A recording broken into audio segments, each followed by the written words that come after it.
Hey guys, what's going on? It's Paul, and I'm bringing you back to the tournament report today with a mega report. And we're going to be looking at a ton of different tournaments that happened over the past few days, including GP Bethlehem and Brisbane, as well as the German Masters over in Frankfurt, Germany, which was the Wanderer format. And then we also have the Italian Advanced format that was played a few weeks ago as well. And we just want to take a look at all of this different stuff that is happening in the world of Force of Will. It's a very exciting time, and we're in this really interesting transition period where Awakening of the Ancients just happened, but we're looking at tournaments that happened before that as well.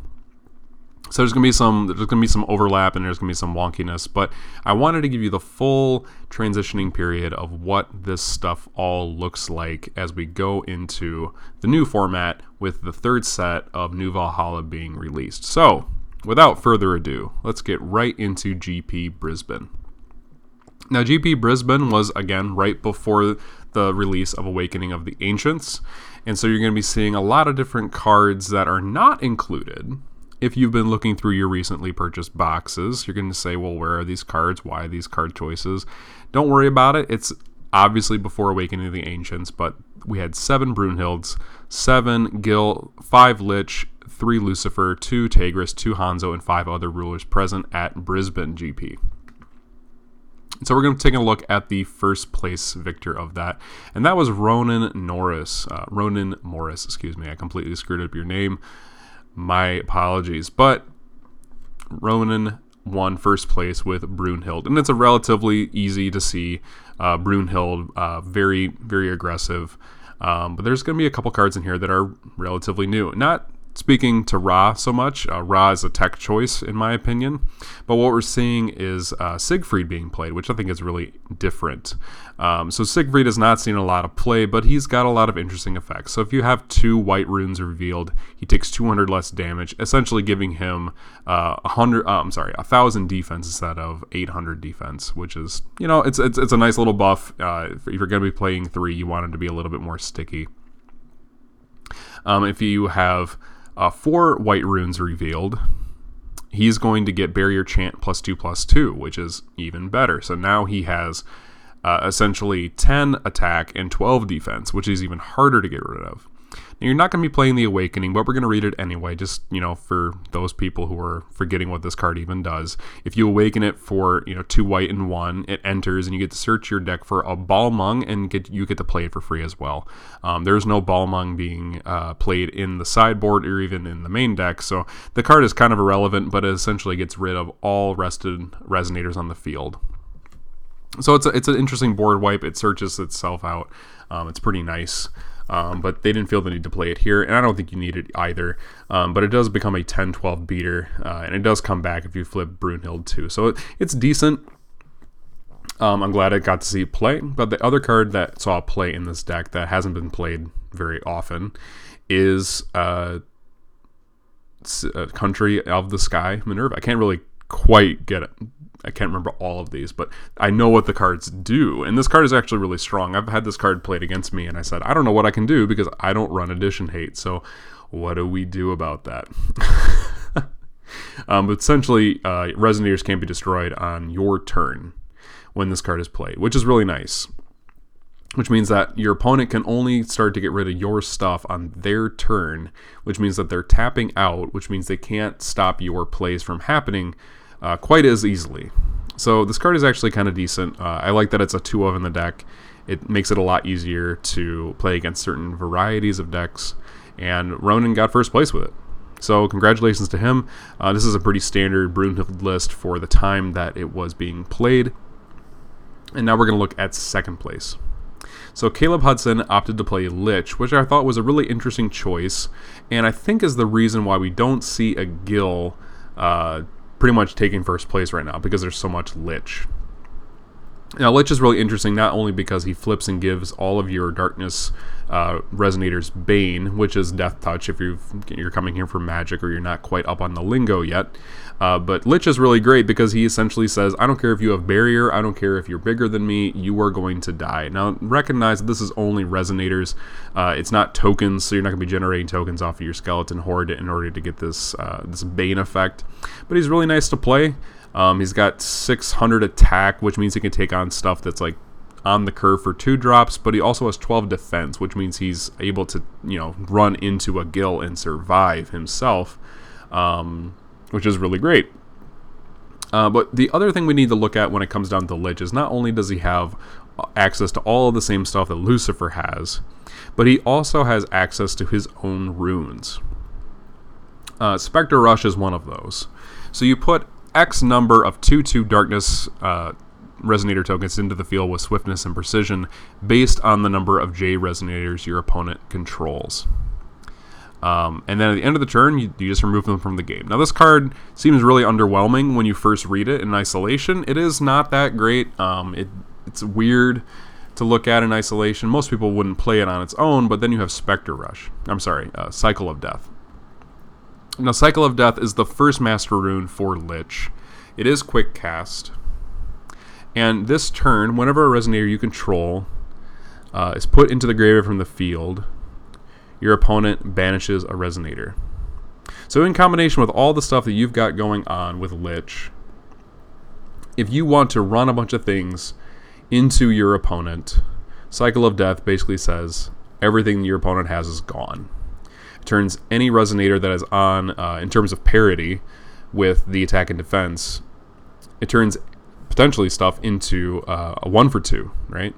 So you play Cycle of Death, you run one Resonator in, kill something, and then you take another one of your Resonators, opponent's Resonators with you. That's the optimal use of Cycle of Death. So this essentially all comes down together, and it's you reveal a couple runes, and it's essentially you pay 4 to wipe the board. It's really, really nice to have on Lich, especially if there's things you just can't quite get rid of. It's really useful to have.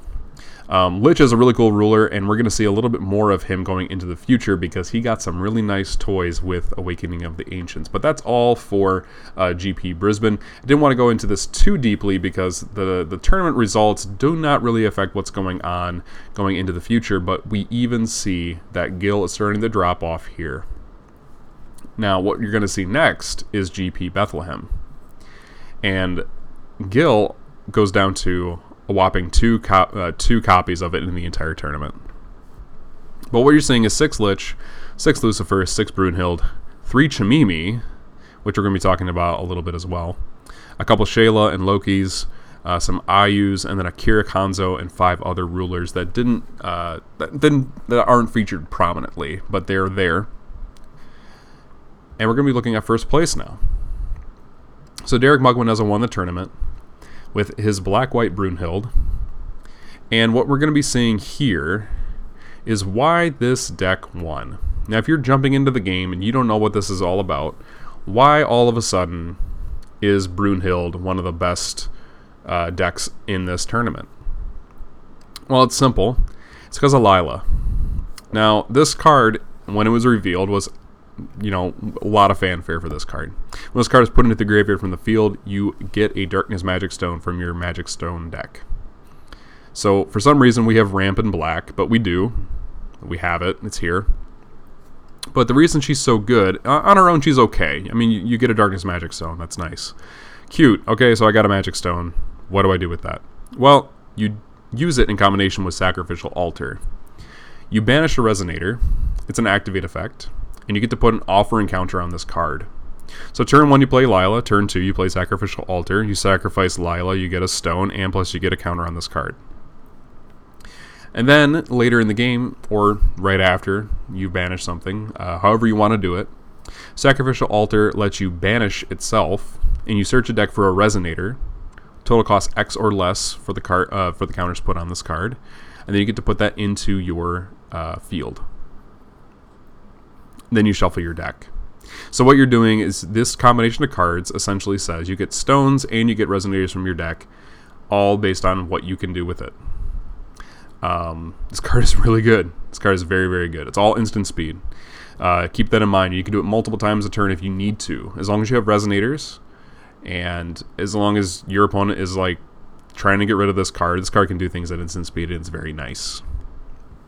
So what does that mean? What kind of Resonators can we bring out at instant speed? And I'm going to say that again. Resonators can come out at instant speed with this card. So what cards are we bringing out at instant speed with this card? Well, we're bringing out Athenia. It's a prime target. Now, if you played last format, Athenia is really fun to play, not very fun to play against. And if you can read the sort of stuff that we're looking at here, you can see why. So it gets rid of resonators, it gets rid of magic stones, it can tap to give a negative board state to the board. It's a really powerful resonator, really hard to get rid of, and if you want to get rid of it, it is it is going to punish you for getting rid of it. This card is the ultimate control resonator, and I love it. But I also have a love-hate relationship with it. So this card is very strong, and you can come out and bring it out at instant speed now, which is even better than it was before.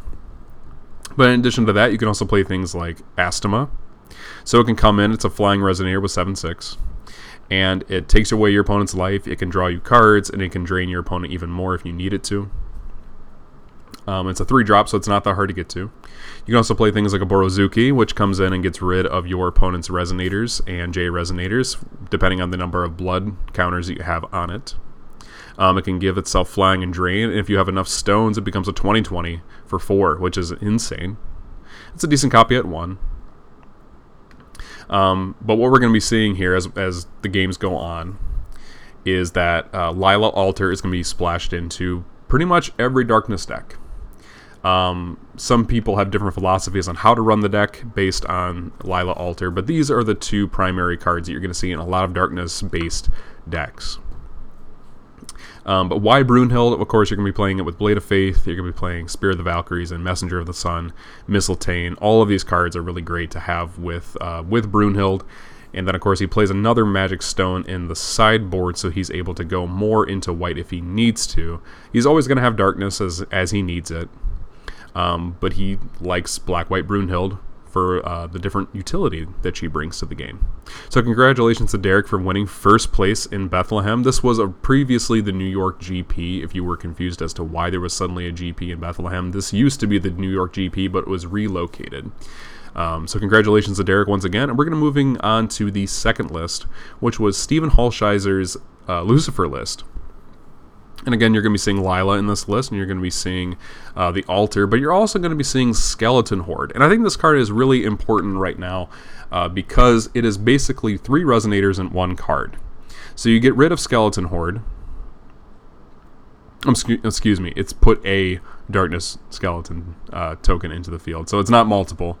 That would be really, really good. Misspoke there, excuse me. But it's essentially 2 resonators in 1 card, so it's not quite as good as 3, but it is still 2, which is really relevant. And that, in combination with Altar, allows you to really run through a lot of different things really, really quickly.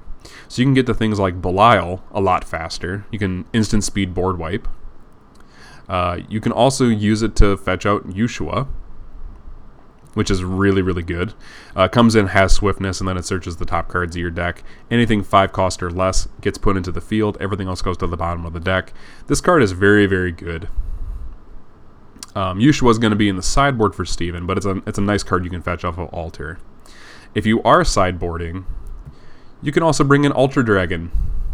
Not very hard to do. Sacrificial Altar says Resonator, not Darkness Resonator. So this card can fetch anything it wants. Other things you can fetch with it are things like Mana Transmuter, so if you want to generate more will on your turn. Or if you want to do something on your opponent's turn and disrupt their play, you can do that as well with Mana Transmuter. You just lose 300 life to generate any kind of will you want. And then, of course, one of my favorite cards in the entire deck is the 1 Lorite, which you can bring out relatively easy from the deck with Sacrificial Altar.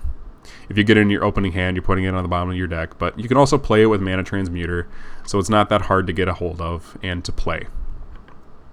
Lorite is hilarious in this deck. I think it's really funny that all of a sudden you can just play this card out of nowhere and stop your opponent's activate abilities, especially on their altar. So if they sacrifice their altar and you can play Lorite, you just stop them from bringing in anything, which is really funny. So Lorite is really clutch. It's a really good tech in this list. In the sideboard, we're going to be talking about Yeshua just a little bit because he really works well in combination with a Heroic Epic. So you can basically bring him in with anything. You can also use it with Blazer, which is really good to get rid of your opponent's stuff relatively easily. You bring in Yushua, it goes back to your hand, and then all of a sudden you can play it again and get more value out of it. So this card combination is really good, and we're going to be talking about that a little bit later in the video as well, because as you can see, there are going to be some major themes occurring in relationship to darkness and its relationship with fire. But congratulations to Steven for getting the placement that he did. And then we're going to be moving on to Sam Sheik's list. So Sam Sheik opted to play Chimimi, and there's a lot of different cards that we need to talk about today, but the most important one today, I think, is going to be Nature's Beauty. When people saw this, they were like, I don't know if this card should have been printed. And that's up for debate, for sure. But this card is really interesting, and it pulls Chimimi back into playability status. So until end of the turn, you'd clear your opponent's blocks instead of your opponent. So you can swing in for game and have your opponent not block at all. You can have your opponent block with certain resonators, with certain attacks that you make, so you can board wipe them. You can just basically screw them up completely. And you do that for one will because your ruler is Chimimi. And I think this card is amazing. And this card is going to be very, very important going into the future, I think, especially as we start moving into the next cluster as we go back to Ataraxia. This card is going to be really good for green decks. But I don't think it's overpowered. I definitely think it is strong, but I do not know if it's overpowered. So what resonators does this card want to interact with the most? Well, I think it's a good combination with Rachel, who only comes into the field. You get to look at your opponent's top 3 cards or your own, depending on where you are in the state of the game. You can discard any number of those, and you can rearrange them in any order. So this is a really good tempo disruptor play, is to play Rachel. And she's been around for a while, and she was one of the stronger green cards that came out during Rhea. But if for some reason you want to trade with your opponent, it's always an up for you, because even though you lose Rachel, you get to search out any card you want in your deck. So she's really good. She's really, really, really good. You also get to play Laureate 7 Disciples, which, is a card that used to be played in Chimimi back when she was really prominent during New Dawn Rises, when we still had Forest Meditation and Spirit Stone. Laureate 7 Disciples has always been really, really good, especially if you're running Laurites, which if you're running green and you're not running Laurite, I don't know what you're doing. But this card is really strong. So these are the cards you can be wanting to pair up with most, because they give you the most tempo back. Of course, you still have Jupiters, and you have CLs, and you have Megalomaniacas in there as well. You can do funny battle tricks with all this different stuff. You can buff their stats with things like Arwen or with Winds of Vitality. So there's ways that you can make them survive, but there's also ways that you can disrupt your opponent's plays. And this is really good to use in relationship with Nature's Beauty. All of this stuff is really strong. But let's talk about Arwen. Now this card is really controversial right now because it essentially exists behind a paywall. So you have to buy 2 boxes to get a single copy of this card, which means that its price is upwards to $30 a copy. But I want to say right now that I don't know if this card is absolutely necessary for you to use in this deck. It's decent. I mean, you have to rest it and your whatever other wind resonator you want to use. In combination with this card, it gets +5/+5. But you have to have 3 or more resonators in order to even do that.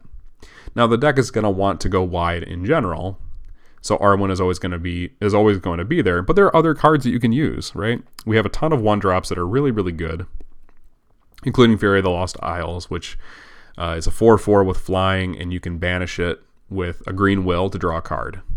The card is very good. It's early game flying damage. It's relevant. I would argue it's just as relevant as Arwen. So this card is not necessary. If you are a new player to the game and you don't have 4 copies of this card, you do not have to shell out $120 to get this thing. You don't need to. I don't know if this card is coming out in the next set or if we'll ever see a reprint of this card in the future. Hopefully we will, because this card is actually fairly decent, but it does not need to be in the deck, in my opinion. Now, if you disagree with me, let me know down in the comment section down below. If this card is absolutely necessary for Chimimi to run, let me know down in the comment section. But as far as I can see as a player, this card does not make or break the deck. It is just a nice tool. It is nothing absolutely necessary in the deck itself. But this in combination with Nature's Beauty are some of the more potent cards in the deck, depending on, how you view all that. It allows you to do some nice battle tricks in Nature's Beauty, which is, handy to have. And then it also works really well with Megalomaniaca. Cannot say her name. Force of will. Easier names in the future, please.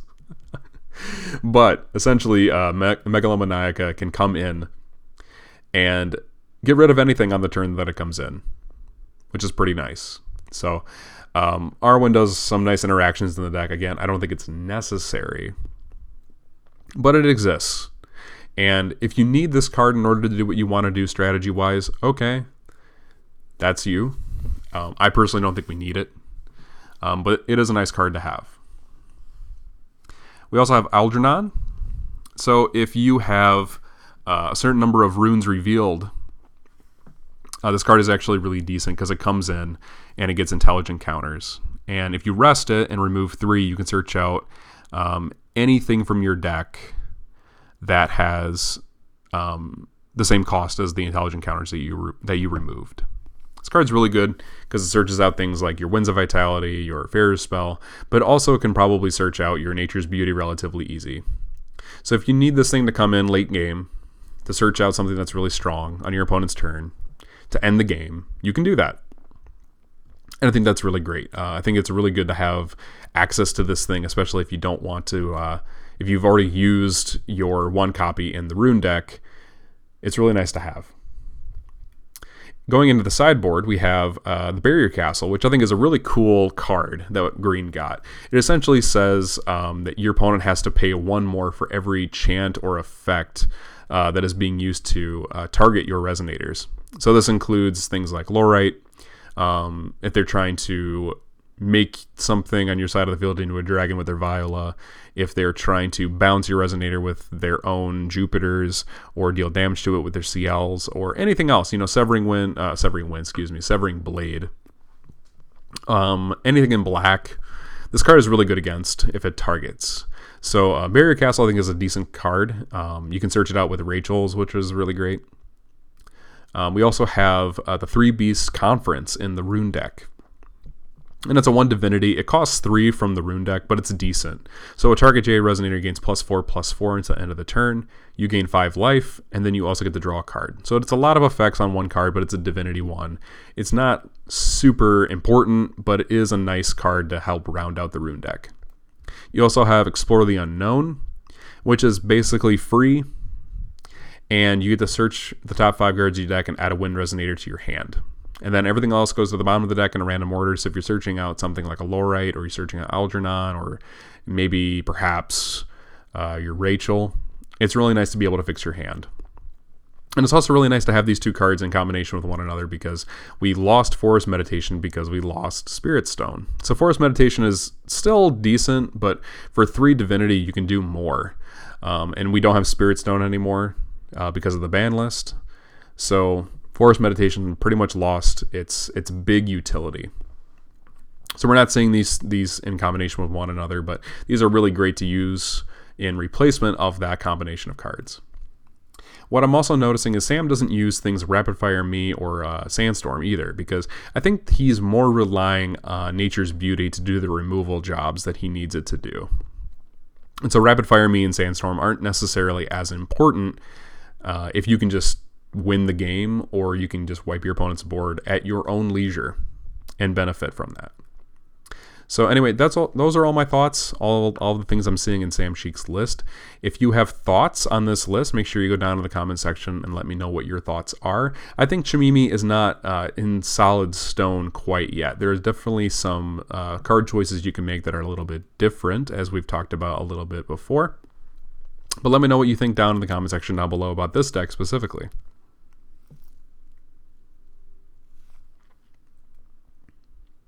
So next up we have Tim Frederick's Loki Machines list. And the reason we're seeing Loki and not Arthur, once again, is because Loki has some really interesting support. The main support that we're looking at today is the Return of God. This is Loki's master rune.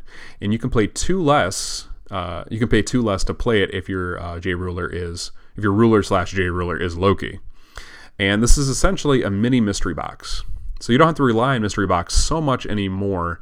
You don't have to wait till the top of your curve to play this. You can just play the Return of God whenever you want, and you essentially get to cheat out whatever you want based on the number of Magic Stones you have available. So you look at the top 7, and X Resonator comes in such that X is the number of Magic Stones you control, and then you put the rest on the bottom of your deck in a random order. So you can start doing some interesting things with this card. So you can search things from the low end, such as Vivian or Guinevere. They'll come in and do their effects. So if you whiff, these are some of the better cards you can whiff on. You also have Donut Drone and some other machines that you can play as well. But you also have on the top end, you can start playing things like Misty Dragon Spirit once you hit 4 stones. And Misty Dragon Spirit is one of the better resonators that we have in the game at the moment. It's going to be rotating with Rhea Cluster, which is unfortunate because I think Misty Dragon Spirit is an amazing resonator for blue. But then you also have Mosasaurus that can come in as the game goes farther in as well. And Mosasaurus being cheated in for 2 is really, really, really good. As it enters the field, it either destroys a rusted resonator or it freezes 3 of your opponent's stones. And that's really good. It's really, really, really good. Mosasaurus was one of the main resonators in the Time Spinning Witch deck that was being played until most of her stuff got banned. Most of her good stuff got banned. But then we're looking at the Return of God as the main thing that allows Loki to come back in and do some interesting things. I'm not sure that this deck is completely figured out either. I think that as people continue to experiment with this card and what the right combination of cards is, this card is going to be continuing to be one of the main things that makes Loki competitive. So congratulations to Tim Frederick for placing in the top 8. This deck is really cool. If you want to play this deck, I would certainly encourage you to do so. There's a lot of fun stuff that this deck can do now that it has a little bit more digging potential with the Return of God. It also has Keys' Call on the main board, which is always fun to screw up your opponent if you don't want to run green. Again, congratulations to Tim Frederick for placing, and we're going to be moving on in just a moment.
And now we're going to be taking a look at GP Anime North, which is a weird title, but it was in Canada.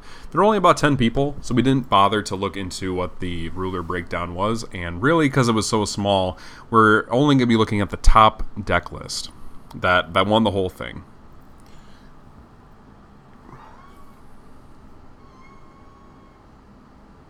Really?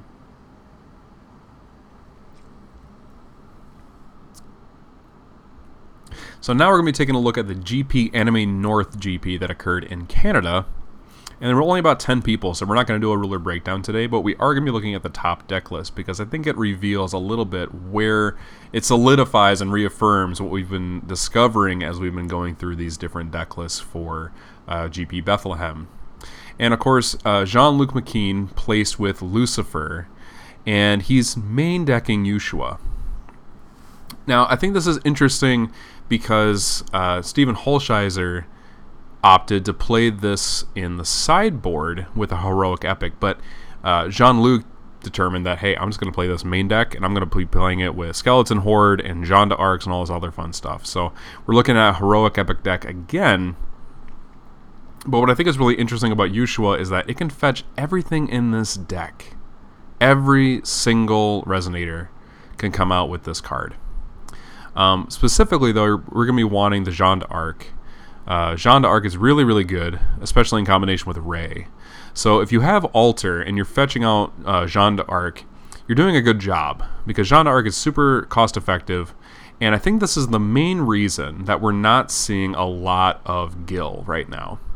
And I think the reason for that is so important for us to recognize, because Jean d'Arc comes out relatively fast and consistently, and this card is the bane of Gil's existence, no pun intended. The card's very, very good, and especially in combination with Ray, if you just want to solidify your position, if you know your opponent doesn't have a means of getting rid of it, you just pop your Alter, and then all of a sudden you have the board state you need to win. And then Yushua comes down as the main linchpin to seal the game in your favor.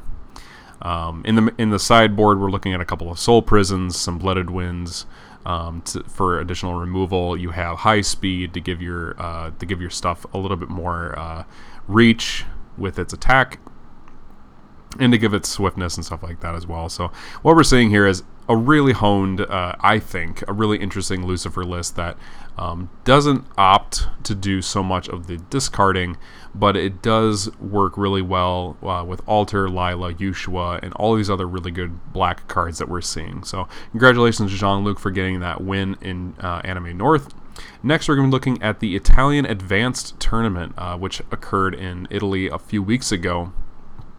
And we're going to be talking about what advanced format is. So if you're unfamiliar with what this is the new format that is being done in Europe as part of their evolving GP seasons. I think this is a really cool format, so we're going to get right into it. But Federico Zappini actually won the tournament with Hanzo.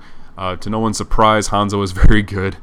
But what this essentially is, and you're going to be noticing some cards in here that you're like, why is he playing this stuff? This doesn't make any sense. Isn't this just like New Frontiers? It's very similar, except the only available sets for this tournament were Time Spinning Witch, Winds the Ominous Moon, New Dawn Rises, and The Strangers of New Valhalla. And if I get this wrong, let me know, but I believe you could use all of the starter decks as well in combination with these sets. So you could still play things like Keurig, but you wouldn't have all of Keurig's support from the first two sets. And you could also play all of the rulers, including Hanzo, from New Dawn Rises on. So what we're going to be looking at here is some of Federico's choices. So as you can see, there are a lot of things in here that are really, if you've been playing the game for at least a little bit, you're going to be noticing Athenias, Azazels, Belials, things like that. And they're all really good. Removal in the form of Null Darkness. It's all really great stuff. Lorites. One of the cards we're going to be looking at today is Jure. And this is one of the more interesting, more obscure cards from New Dawn Rises, because we're not seeing this so much. The format's just a little bit too fast in New Frontiers, but once it enters, you get to choose from one of 3 effects, which is something that Win does a lot, and it's really, really good to have cards like this in your deck, because they can do multiple different effects depending on what the situation calls for. So you can destroy a Special Magic Stone, which really disrupts your opponent's plays, especially if they have a single stone of a particular color. You can get rid of it. It can also deal 12 damage to a target Resonator, or it can destroy in addition. So all of these effects have a lot of utility, and it's worth placing at least one copy in the deck, as according to Federico Zappini. In addition to that, he's playing this interesting card called Eruption, which deals 800 damage to each J Resonator. If you have a Welsar in the field, it does 1600 damage, which means for 3 you wipe the entire board. Period.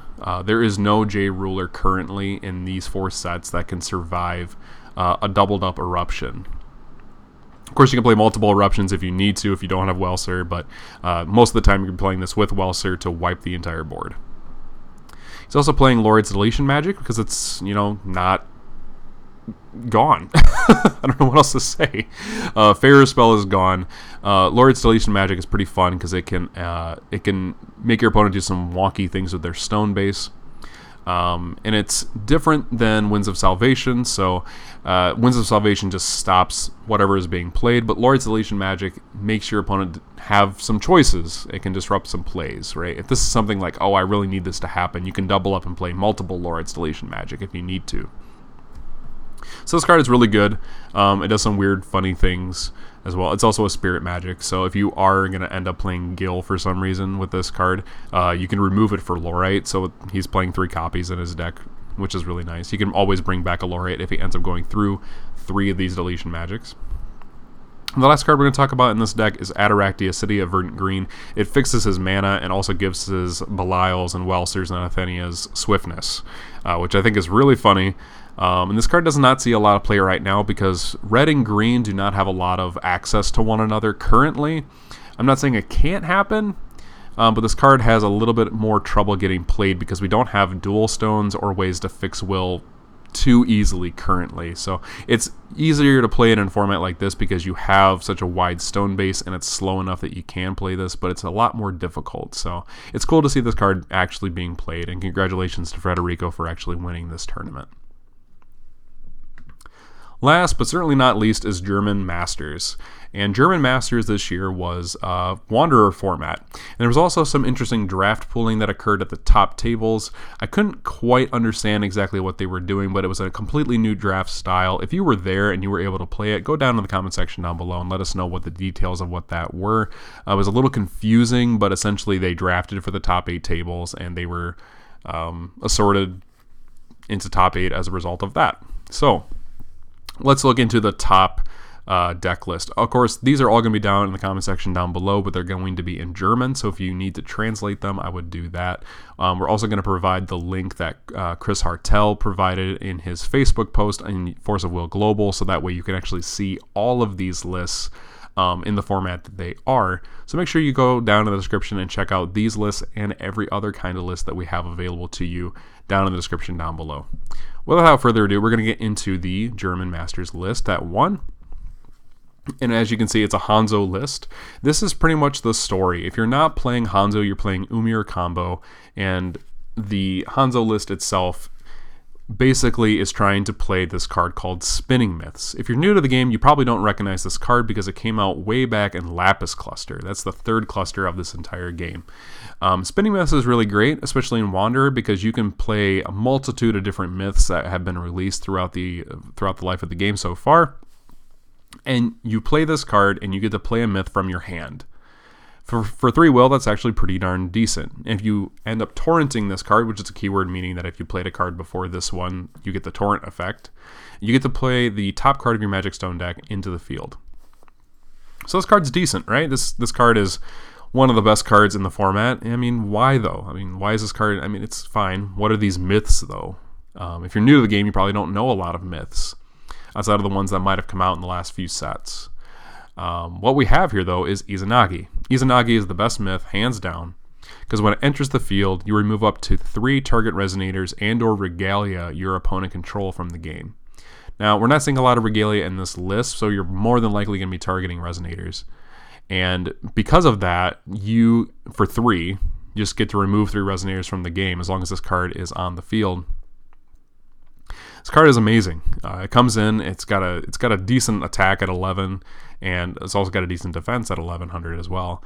But for every card that is removed by this card, you get +3/+3. So it essentially comes in as a 3-drop that may or may not have gotten you a stone, removed 3 resonators from your opponent's field, and it has a 20/20 as a result of that. This card is really, really strong. And your opponent only gets those cards back if they remove this card from the field. Most decks are green, so they don't have a really good way of doing that. But Izanagi is very, very, very, very good.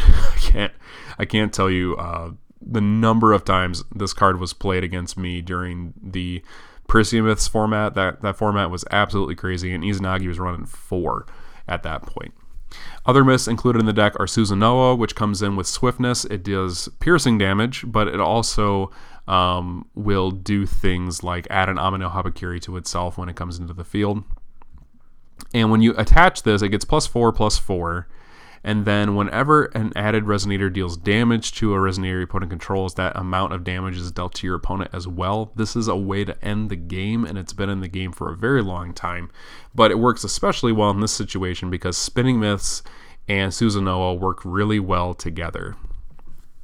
So you're seeing this is the main thrust of the deck here. Is Izanagi, Susanoo, Amino Habakiri as a backup in order to seal the game. All of this stuff is really good. How do you get these pieces into your hand? Well, you have cards like Morgiana, which work really well to filter the cards at the top of your deck and get you the cards that you need.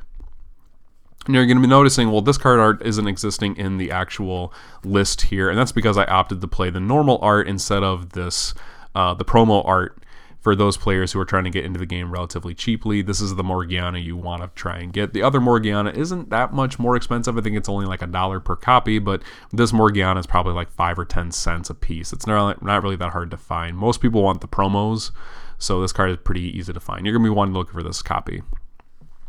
And I tried to look for the copies of this card that were like their normal art, just for the sake of new players trying to find these cards in like bulk bins and stuff like that.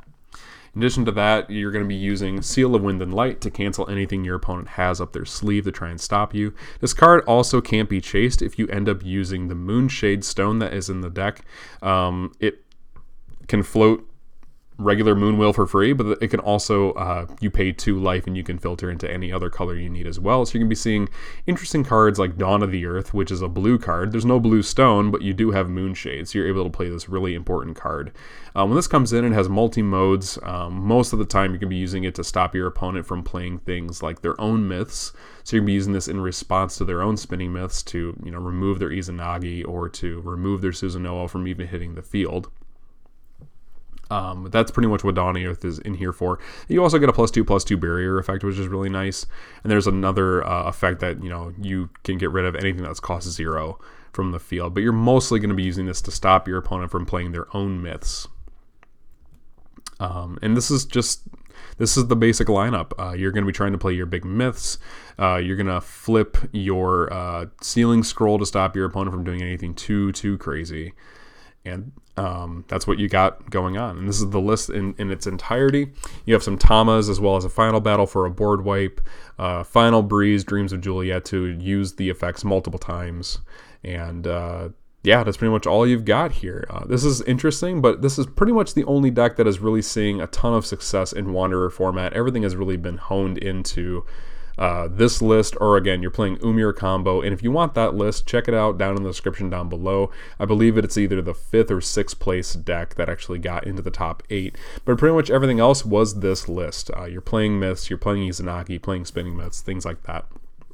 So hopefully the ban list will eventually come out, and it will correct this so we don't have such a a huge bottlenecking of decks once again in Force of Will. This isn't my kind of format ideally, and I don't think it's a lot of other people's formats ideally either. So hopefully this will be corrected soon in the future. But congratulations to the first place winner of this deck. And now we're moving into my thoughts for New Frontiers moving into the future. So as we could see before, I had a lot of thoughts on the different kinds of decks we're looking at today, but the one thing I want to talk about today specifically is Gil, and how hard Gil has dropped off as one of the main rulers to watch out for. Now, Gil was the best ruler. You'll recall in previous videos I called for Gil to be banned because he's so powerful.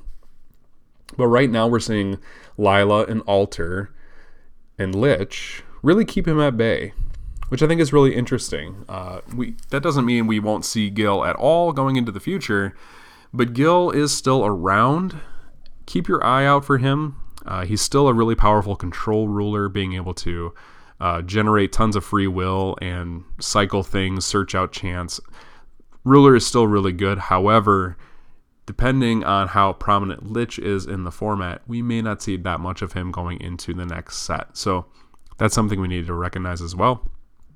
But we're also not seeing a lot of Hanzo right now, and I don't know if that means he's just lying in wait for his next available entry, but Nature's Beauty seems to be one of the most prominent cards, especially since we saw a table flip tapering off a little bit into the later days of the format, table flip not being as necessary, especially if the format is not as aggressive. But who knows? I don't know what we're looking at here in terms of where Hanzo is going to place, but he does have all of these fun new Shikigami cards. So who knows? We're going to be putting up a deck of this on the channel pretty soon because, Shikigami Hanzos is super fun. Monkeys with glasses is just silly. So we're going to be playing this deck at some point.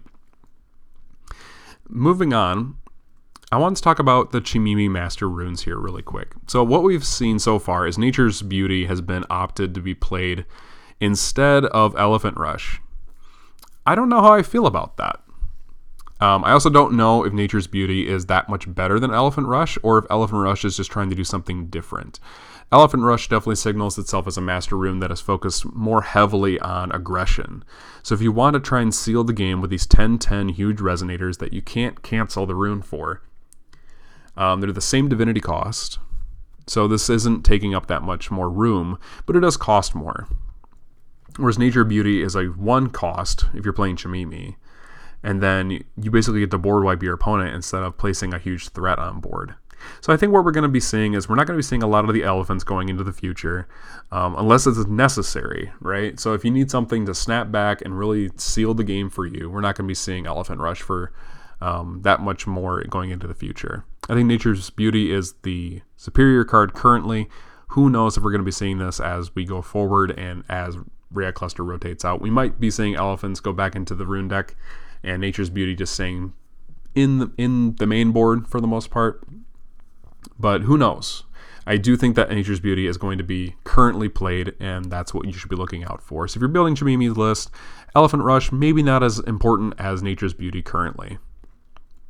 And then, of course, we've been talking about these cards for the entire video, and it depends to me, do these cards need to be banned? That's the question that has been floated around about these cards for a little bit now, whether Alter is too powerful to be in the format. What I will say is, as the game continues to evolve, and as this card continues to be in the game, as the game goes forward into the next cluster, this card might become too powerful. Keep your eye on it. It might be one of those cards that has to be gone. But it is currently one of the best black cards in the format, right next to Lila. Lila on her own, I'm not too worried about, but Sacrificial Altar as a card is insane. You can just sacrifice your whole board to Sacrificial Altar. Your opponent's stuff goes through. You bring out something huge to snap your tempo back. This card is really, really good. Reminds me a lot of Leviathan, but Leviathan didn't give you like immediate tempo resurgence. Sacrificial Altar is really, really good. So we're gonna have to see. Are we gonna be putting in more addition hate? Are we going to be looking at ways to making Sacrificial Altar less useful? Who knows? But these combinations of cards are going to be some of Black's main staples going forward. So definitely keep an eye on them as we do that. And next we're going to be talking about Yushua and a Heroic Epic being a really good card combination as well. You're seeing these mostly being played together in dark decks, either in the main board or the sideboard. Yushua is an amazingly powerful red resonator. We have not seen anything quite like this in the game for quite some time. But Yushua is really, really, really strong. As Heroic Epic rotates out, he might be played more in things like Isis or even in Fuxi, considering that Heroic Epic will be rotated out. And I don't necessarily think that dark decks are going to be wanting to try and figure out a way to shovel him in, because Nullstone will also be rotated. So currently, this is what we have for a little while, and this combo will be nice to have for the next set or two. But pretty soon it will be gone as of November. So good card. Try it out in some decks, especially in Fuxi, because I think Fuxi needs some love right now. But this card combination is absolutely amazing, and it is something you need to keep an eye out for. With that being said, what decks do you want to see top in the next GP that we have in Madison, Indiana? I would like to see additional variety, evolution of these decks that are going forward. I would really like to see an Adam Sykart deck actually do something fun. That new Master Rune looks really, really, really cool. And spoiler alert, He does some pretty wacky stuff when you start doing things slot machine wise with him. That's for a future video though, so definitely keep your eyes peeled for that video coming out on the channel pretty darn soon. But anyway, guys, let me know what your answer to this question is. I really wouldn't mind seeing a wider variety of decks develop. Those 5 or 6 decks that we saw last format were really diverse, really fun, really cool, and were very well honed by the time that the format rotated. So it's going to be interesting to see what we have developing for this metagame. Keep having fun. Let us know down in the comment section down below what you thought of these recent GPs. There were a lot of them. Like the video, hit subscribe and the bell if you want more future content like this.